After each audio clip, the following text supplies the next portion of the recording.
Episode 2. எப்பவும் ஜெயிக்கிறதுக்கு கடின உழைப்பும் டெடிகேஷனும் அதுக்கான ப்ரீ ப்ரிப்பரேஷனும் தேவை.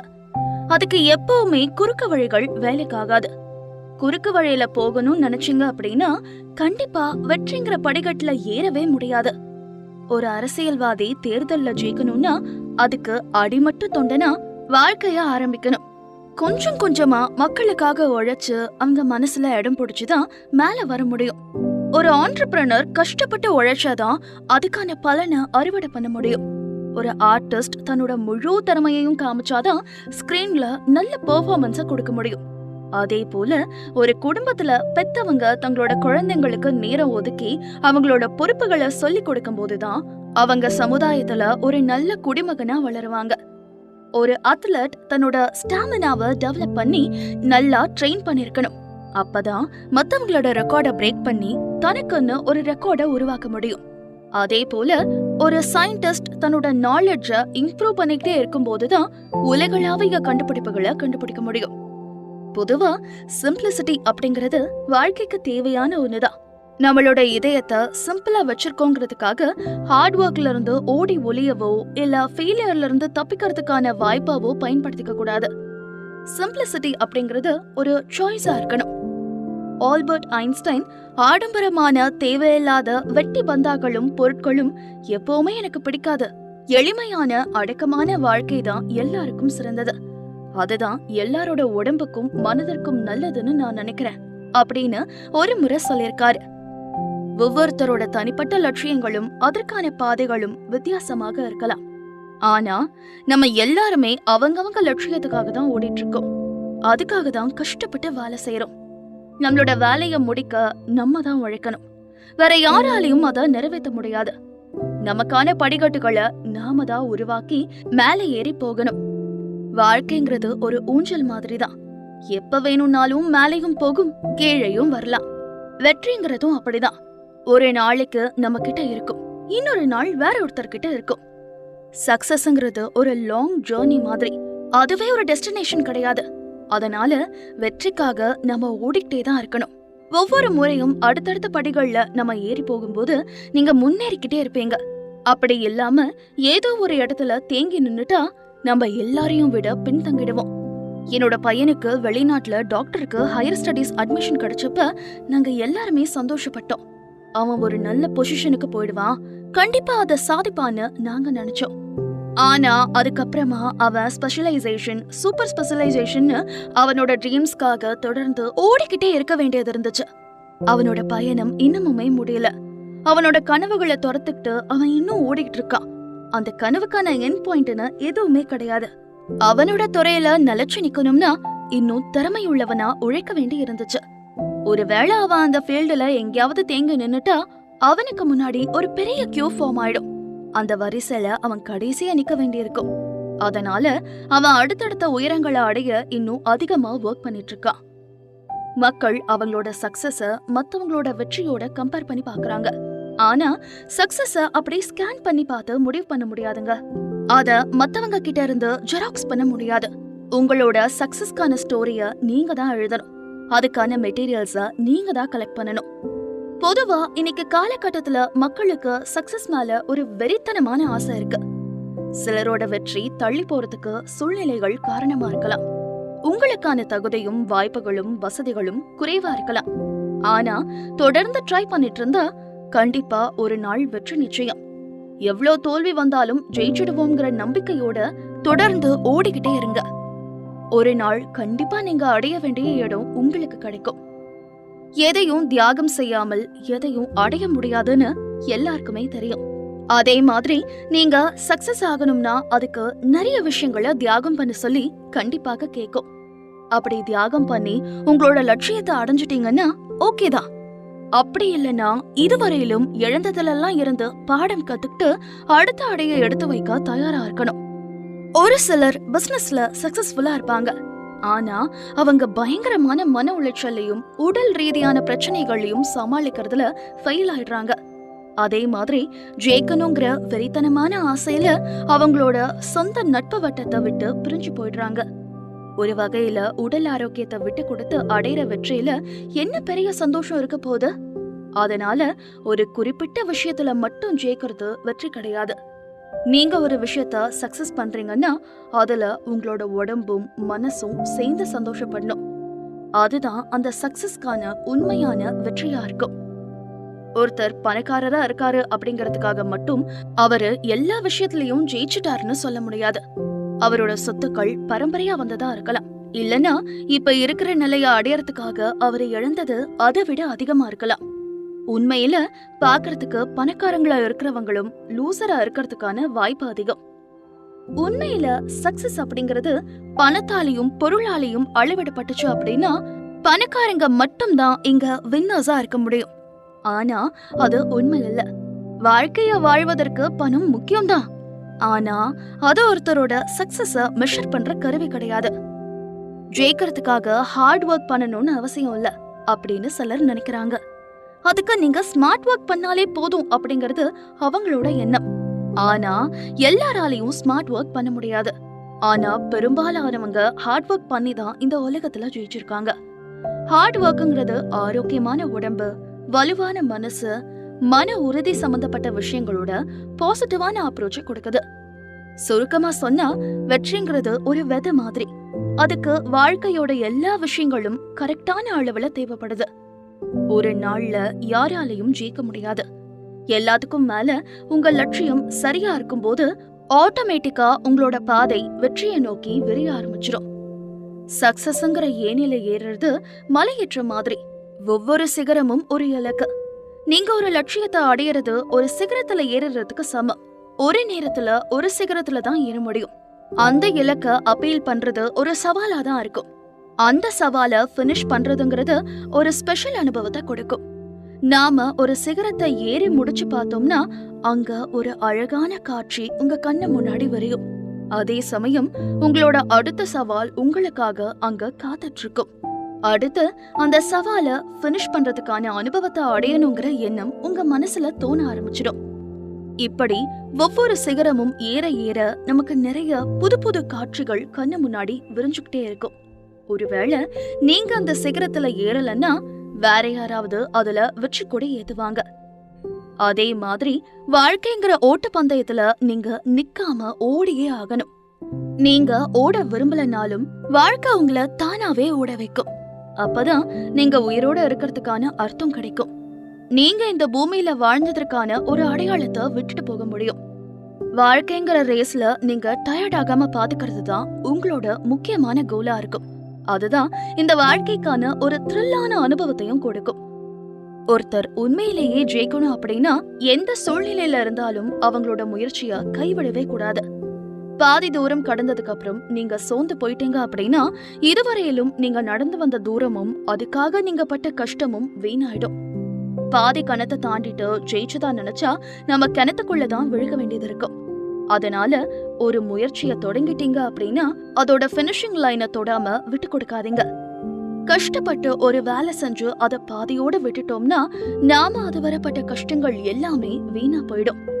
அதே மாதிரி அமைதியும் அன்பும் இல்லாம சக்சஸ்ங்கிற பழம் ருசிக்காது. உண்மையான வெற்றி என்பது உங்களோட மனசோட ஆழத்திலிருந்து திருப்திப்படுத்தும். இதனால உங்க வாழ்க்கையும் ரொம்ப சந்தோஷமா மாறிடும். எப்பயும் உங்களோட சக்சஸ மத்தவங்களோட கம்பேர் பண்ணி பார்க்காதீங்க. இங்க ஒவ்வொருத்தரும் ஒவ்வொரு பாதையையும் பயணத்தையும் செலக்ட் பண்ணி டிராவல் பண்றாங்க.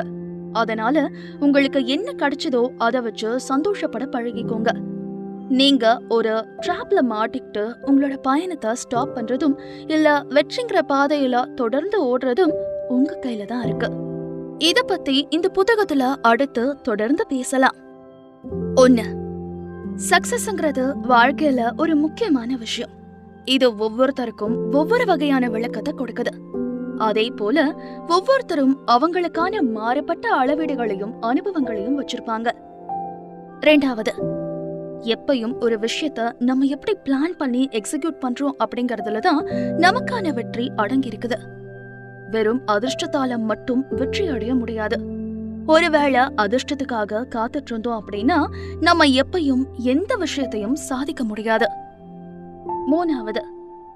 கடின உழைப்பும் டெடிகேஷனும் தான் வெற்றிக்கான பாதையில நம்மள நிலைச்சு நிக்க வைக்கும். அதே சமயம் குறுக்கு வழிகள் என்னைக்கும் சரியான இடத்துக்கு கொண்டு போய் சேர்க்காது.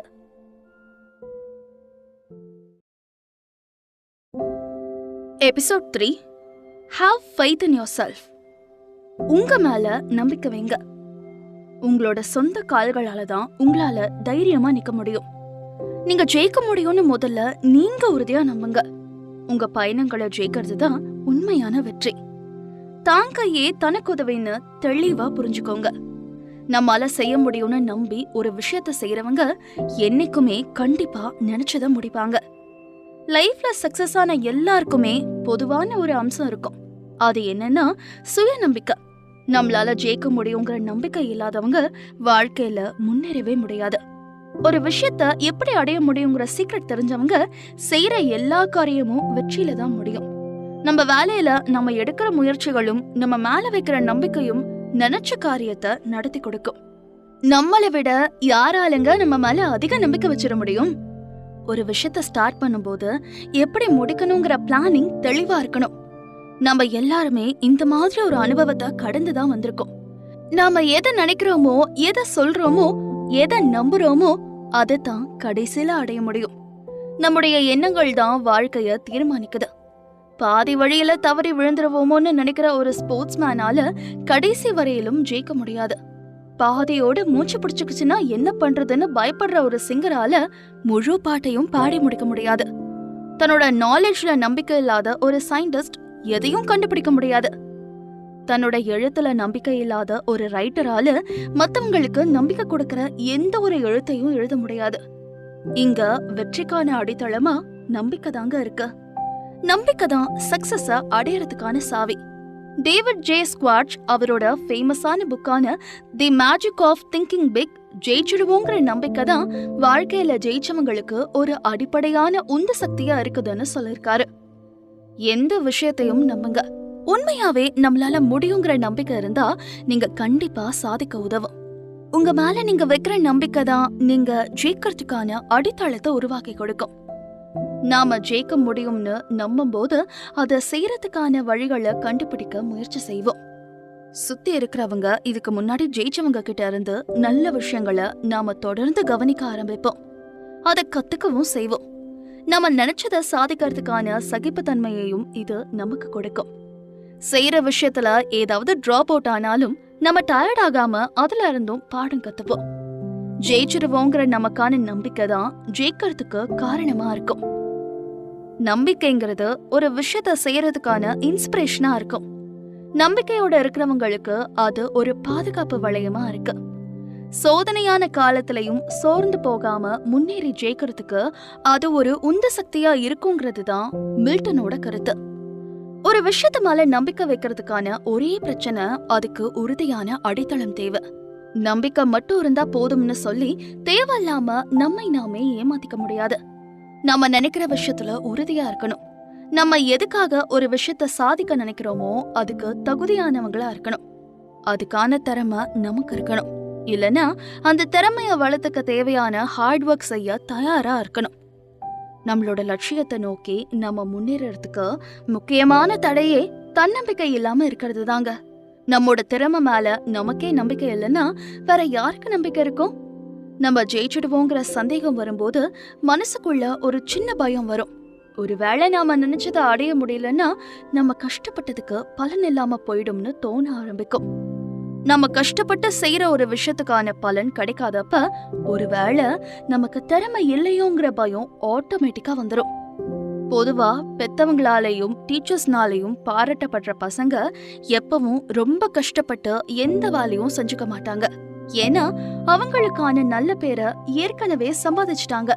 அதுக்கப்புறம் அவங்க சரியா படிக்கலனாலும் சுத்தி இருக்கிறவங்க அவனோட சர்க்கிளுக்கு சமாதானம் சொல்ல ரெடியா இருப்பாங்க. ஒரு குறிப்பிட்ட டைம் நல்ல பேர் எடுத்துட்டா அதுக்கப்புறம் அதுவே நல்லச்சிடும். நார்மலா நல்லா படிக்கிற குழந்தையோட அம்மாக்கள் என் பையன் இன்னும் கொஞ்சம் கஷ்டப்பட்டு படிச்சா கண்டிப்பா இன்னும் நல்லா வந்துருவான் அப்படின்னு சொல்வாங்க. ஆல்ரெடி அவன் நல்லா தான் படிச்சுட்டு இருப்பான், இருந்தாலும் இன்னும் கொஞ்சம் ஹார்ட் ஒர்க் பண்ணும்போது பையன் டாப்ல வந்துருவான்னு அந்த அம்மாவுக்கு தோணும். அம்மாவுக்காக கஷ்டப்பட்டு படிச்சாலும் நம்மளோட கெப்பாசிட்டிக்கு இவ்ளோதான் மார்க் எடுக்க முடியும்னு அந்த பையனுக்கு தெரியும். இருந்தாலும் அம்மாவுக்காக அவன் இன்னும் கொஞ்சம் எஃபர்ட் எடுக்கணும்னு நினைப்பான். பேரண்ட்ஸும் டீச்சர்ஸும் சொல்ற மாதிரி நம்ம ரொம்ப டேலண்டான பையனா வெளியே காட்டிக்க ட்ரை பண்ணுவான். அதுக்காக ஹார்ட் ஒர்க் பண்றதை விட ஸ்மார்ட் ஒர்க் பண்றது தான் பெஸ்ட்னு முடிவு பண்ற பசங்க வேற வகையில தங்களோட திறமைகளை காட்டிப்பாங்க.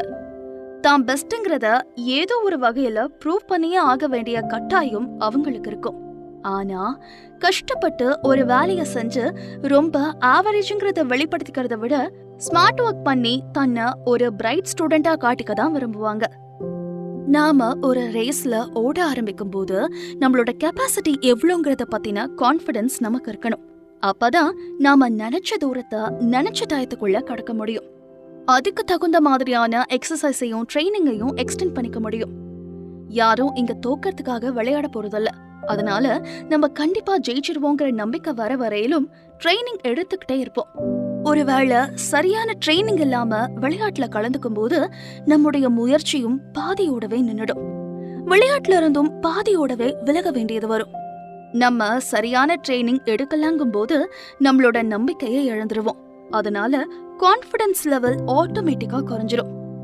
நான் ஸ்கூல் படிச்சுட்டு இருக்கும் போது என்னோட கிளாஸ்ல ஒரு ஆவரேஜ் ஸ்டூடெண்ட் இருந்தான். அவன் எந்த வேலையும் பெருசா இன்ட்ரெஸ்ட் எடுத்து செஞ்சிருக்க மாட்டான். ஸ்கூலுக்கும் கூட எப்பவும் லேட்டா தான் வருவான். அவனோட அசைன்மெண்ட் எல்லாம் கூட லேட்டா தான் செஞ்சு முடிப்பான். கிளாஸ் நடந்துட்டு இருக்கும் போதே மத்த பசங்களை டிஸ்டர்ப் பண்றது அவனுக்கு ஒரு சந்தோஷமான பொழுதுபோக்கு. அதுலயும் கிளாஸ்ல நல்லா படிக்கிற பசங்களை எப்பவும் கேலி பேசிக்கிட்டே இருப்பான். அவங்கள புத்தக பூச்சிங்கள்னு சொல்லி நக்கல் அடிப்பான். நான் அவன்கிட்ட, நீ ட்ரை பண்ண உன்னால கிளாஸ் ஃபர்ஸ்ட் வர முடியும்னு சொன்னா உனக்கு எப்படி இருக்கும்? அதுக்கு என்ன பண்ணணும்னு உனக்கு தெரியுமா அப்படின்னு கேட்டேன். ஃபர்ஸ்ட் அந்த குவெஸ்டன் அவனுக்கு ரொம்ப ஆச்சரியமா இருந்துச்சு. நான் அவனை கிண்டல் பண்றத அவன் நினைச்சான். கொஞ்ச நேரம் யோசிச்சு நான் சீரியஸா தான் இந்த குவெஸ்டன் கேக்குறேன்னு புரிஞ்சுக்கிட்டதுக்கு அப்புறம், அதுக்கு ரொம்ப கஷ்டப்பட்டு படிக்கணும், இது கூட தெரியாதா அப்படின்னு சொன்னான். ஆனா அதுக்கு அவன் ரெடியா இல்ல. அதாவது எப்பவும் மத்தவங்க முன்னாடி தன்னை புத்திசாலியா காமிச்சுக்க ரிஸ்க் எடுக்கவோ ஹார்ட் ஒர்க் பண்ணவோ அவன் தயாரா இல்ல. ஏன்னா அதுக்கு கஷ்டப்படணும். அவன் தன்னோட லைஃப ரொம்ப ஈஸியா வாழ்ந்துட்டு போகணும்னு நினைச்சான். மனுஷனுடைய சக்தியும் ஸ்ட்ரென்த்தும் கண்ணுக்கு தெரியாத அவனோட நம்பிக்கையில இருந்து வருது. தன்னை நம்புறவன் பலமானவனா இருக்கான், சந்தேகப்படுறவன் பலவீனமானவனா இருக்கான். பொதுவா வலுவான நம்பிக்கைகள் எல்லாமே பெரிய செயலுக்கு வழிவகுக்கும்னு ஜே.இ. கிளார்க் சொல்லியிருக்காரு. ஒரு விஷயத்த அடைய நீங்க ஹார்ட் ஒர்க் பண்ணணும்னா அதுல கண்டிப்பா ஜெயிப்போங்கிற நம்பிக்கை உங்களுக்கு இருக்கணும். அதுக்கு முதல்ல உங்க மேல உங்களுக்கு நம்பிக்கை இருக்கணும். உங்க மனசு உங்களால ஜெயிக்க முடியாதுன்னு சொல்லும் போது நீங்களும் அதை நம்ப ஆரம்பிக்கிறீங்க. என்னால முடியாதுன்னு உங்களுக்குள்ளேயே ஒரு குரல் சொல்லும் போது உங்களால அதை கண்டிப்பா செய்ய முடியாது. உங்க சொந்த குரலை விட உங்களுக்கு நெருக்கமானவங்க வேற யாருமே இல்லைங்க. உங்களால என்ன முடியும் முடியாதுங்கிறத உங்களோட உடம்பும் மனசும் நல்லாவே தெரிஞ்சு வச்சிருக்கோம். அதனால உங்க தகுதிக்கு மீறி ஒரு வேலை செய்யும் பொழுது உடம்பும் மனசும் அதுக்கு ஒத்துழைக்காது. அதே சமயம் என்னால முடியும் அப்படின்னு உங்களுக்கு நீங்களே தட்டி கொடுத்துக்கும் போது உங்களால செய்ய முடியாத காரியம்னு இந்த உலகத்துல எதுவுமே கிடையாது. உங்க லட்சியத்தை அடைய முடியும்னு நீங்களே நம்பும் போது உங்க மூளை அதுக்கு தகுந்த மாதிரி செயல்பட தொடங்கும். நீங்க நினைச்ச காரியத்தை எப்படி சாத்தியப்படுத்தலான்னு அதுவும் யோசிக்க தொடங்கும். அவங்க மனசுக்கு அவங்க தான் எஜமானர்கள். நம்மளோட சொந்த எண்ணங்களை விட நம்ம மனசுல வேற எதுவும் டாமினேட் பண்ண முடியாது. நம்மால செய்ய முடியும்னு நம்பும் போது முடிகிற ஒரு விஷயம் நம்மளால செய்ய முடியாதுன்னு நினைக்கும் போது செய்ய முடியாமலே போயிடும். ரெண்டு வழியிலையுமே நாம சரியாதான் இருக்கோம். அதுல எந்த வழிய சூஸ் பண்ணணுங்கிறது தான் வெற்றிக்கான சூட்சமம். நம்ம முதல்ல நம்ம மேலையும் நம்மளோட திறமை மேலையும் நம்பிக்கை வச்சா மட்டும்தான் பறக்க கத்துக்க முடியும். அப்படி நம்பினதுனாலதான் ரைட் பிரதர்ஸ் ஏரோப்ளைன் கண்டுபிடிச்சாங்க. அவங்க சும்மா கூரை மேல ஏறி நின்னுட்டு காத்து நம்மள பறக்க வைக்கும்னு நம்பல. அதுக்கு பதிலா அவங்களோட முதல் முயற்சியா டைனமிக்ஸ் ஆஃப் ஃப்ளைங் பத்தி படிச்சாங்க. அவங்க ட்ரை பண்றது ஒரு பக்கம் இருக்கட்டும், மனுஷனாலையும் பறக்க முடியுங்கிற நம்பிக்கை அவங்களுக்கு எப்படிங்க தோணுச்சு? அதை எப்படி அவங்க கற்பனை செஞ்சு பார்த்திருப்பாங்க அப்படிங்கறத நம்ம முதல்ல கட் பண்ணி பாப்போம். வழியில அவங்க எத்தனை தோல்விகளை ஃபேஸ் பண்ணிருப்பாங்க. ஆனா அது எதுவுமே அவங்கள தடுத்து நிறுத்தலங்க. ஏன்னா அவங்களால ஜெயிக்க முடியும்னு முழுசா நம்பினாங்க. அதனால நம்பிக்கையா அதுக்கான வேலைகளை செஞ்சாங்க. இந்த மாதிரியான அசாதாரணமான கற்பனையும் நம்பிக்கையும் உள்ளவங்க இல்லைன்னா இந்த உலகம் எப்படி இருக்கும்னு கொஞ்சம் யோசிச்சு பாருங்க. கொலம்பஸ் இந்த உலகத்தை கண்டுபிடிச்சாருங்கிறது எனக்கு பெருசா தெரியல. ஆனா இந்த உலகத்துல நிறைய இடங்கள் கண்டுபிடிக்கப்படாமல் இருக்குது. அத நாம கண்டுபிடிப்போங்கிற அவரோட நம்பிக்கை தான் நான் பெரிய விஷயமா பாக்குறேன்னு டர்குட் ஆச்சரியப்படுறாரு.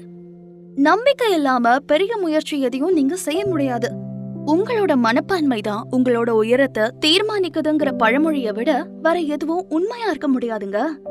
நீங்க உங்களை எந்த உயரத்துல வச்சிருக்கீங்களோ அதுதான் உங்களுக்கான இடம். உங்களோட திறமைய பத்தின உங்களோட ஃபர்ஸ்ட் எக்ஸ்பீரியன்ஸ் உங்களோட ஃபியூச்சரை தீர்மானிக்குது. அது நெகட்டிவா இருக்கணுமா பாசிட்டிவா இருக்கணுமாங்கிறது உங்க கையில தான் இருக்கு.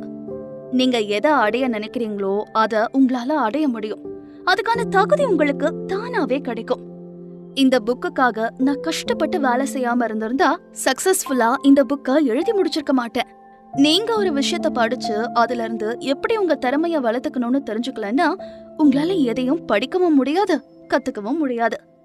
நீங்க உங்களை எவ்வளவு தூரம் நம்புறீங்களோ அந்த அளவு உங்களோட செயல்களும் இருக்குங்கிறத பத்தி தான் நான் சொல்றேன். தன்னம்பிக்கையோட இருக்கிறவங்க எப்பவுமே எதையும் நல்ல விதமா யோசிப்பாங்க, பாசிட்டிவா புரிஞ்சுக்குவாங்க. அந்த மாதிரியான அவங்களோட பழகுறதுக்கு மக்களும் அதிகமா ஆசைப்படுவாங்க. பொதுவா ஒரு ஆபீஸ்க்கோ கடைக்கோ போகும்போது நல்லா கவனிச்சு பாருங்க. யார் ஒருத்தர் பாசிட்டிவ் எனர்ஜியோட பேசிட்டு இருக்காரோ அவரை சுத்தி ஒரு கூட்டம் எப்பவுமே இருக்கும். அவர் மேலான நம்பிக்கை அவரோட தோரணையிலேயே தெரியும். நம்மளோட நம்பிக்கை நம்மளோட தோரணையிலையும் பேச்சுலையும் தெரியறத நீங்க ஒரு நாளும் ஃபீல் பண்ணலையா? புதுசா ஒருத்தர் உள்ள நுழையும் போதே அவரோட தோரணையில இருந்து அவர் எவ்வளவு கான்பிடன்ஸா இருக்காருங்கிறத நம்மளால புரிஞ்சுக்க முடியாதா? தான் மேல நம்பிக்கையோட இருக்கிற மனுஷனுக்கு தான் இந்த உலகம் சொந்தம். உங்களால ஏதாவது செய்ய முடியும் நம்பினா அதை எப்படி செய்யணும்னு நான் உங்களுக்கு சொல்லித்தரேன். மனுஷனால வானத்துல பறக்க முடிஞ்சதுனாலதான் இன்னைக்கு நிலாவுல கால் வைக்க முடிஞ்சது. இந்த உலகத்துல எல்லா முன்னேற்றமும் சாத்தியமானதுக்கு காரணம் யாரோ ஒருத்தர் அவர் மேல வச்ச முழு நம்பிக்கைன்னு சொன்னா உங்களால மறுக்க முடியுமா?